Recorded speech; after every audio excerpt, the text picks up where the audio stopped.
Hello, welcome to the vlog. Tim and I are back out doing our walking thing.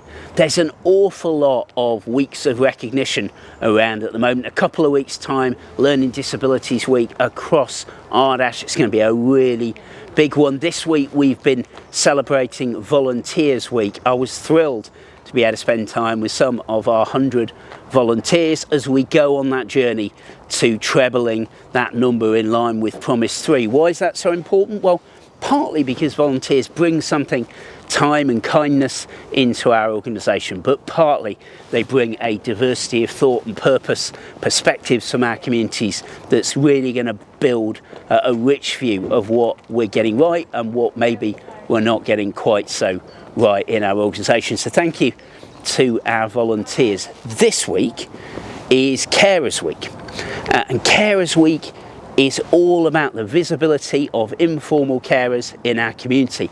£162 million is the estimated cost saving from the work that we do as informal carers, but more importantly than that, there is a social glue and a social fabric that is held together by all of those efforts, whether it's with a child perhaps with disabilities, an older adult, somebody with a long-term condition. Our Promise 2, as I've told you before, is deeply personal for myself, as I know it is for well over 1,500 people who work in our organisation. So as part of delivering on Promise 2, let me tell you three things that we want to do. The first thing we want to do is be absolutely certain that we're identifying people who need a carers assessment from our local authority in line with their rights under the law. That's a really important thing for us to be doing.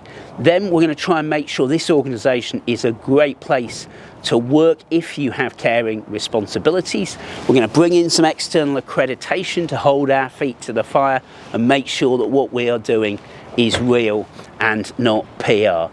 And then later in the year we'll be looking to launch our staff carers network to sit alongside our other staff networks in the organisation. Now if Tim takes a walk past that ambulance, we'll get our way towards Hazel and Hawthorne, and that's why we're doing the walk today.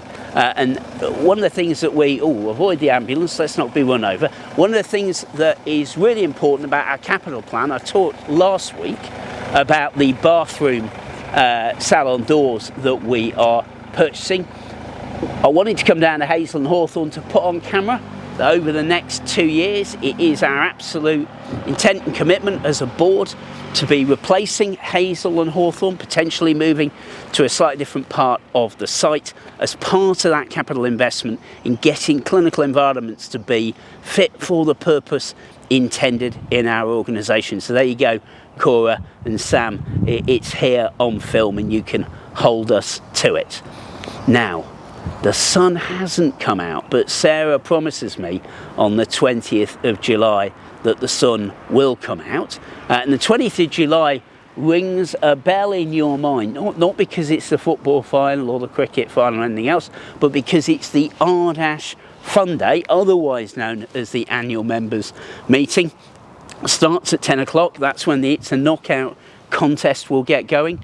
Ray's Rounders competition is slightly later, and then there's lots of stuff going on during the day, traditional games, big bits of Lego, the opportunity to presumably play chess with large chess pieces, lots of food, films for people who maybe want to be a bit quieter and be inside.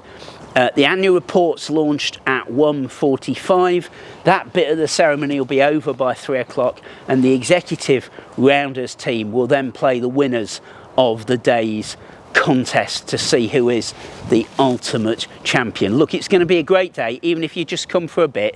Come spend time with family, with friends, and with our communities in Clifton Park.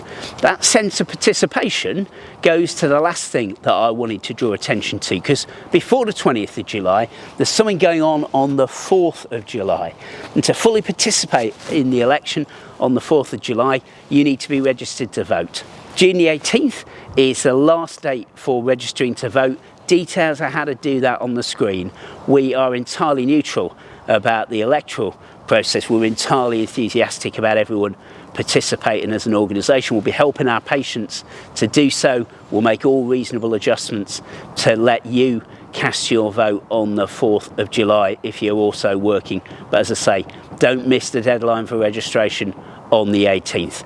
This weekend, Rotherham Pride. Thanks to those who are representing Ardash at that, including our league governor, Joe Cox. It's going to be a great day. Hope you have a good week. Back next week talking about learning disabilities.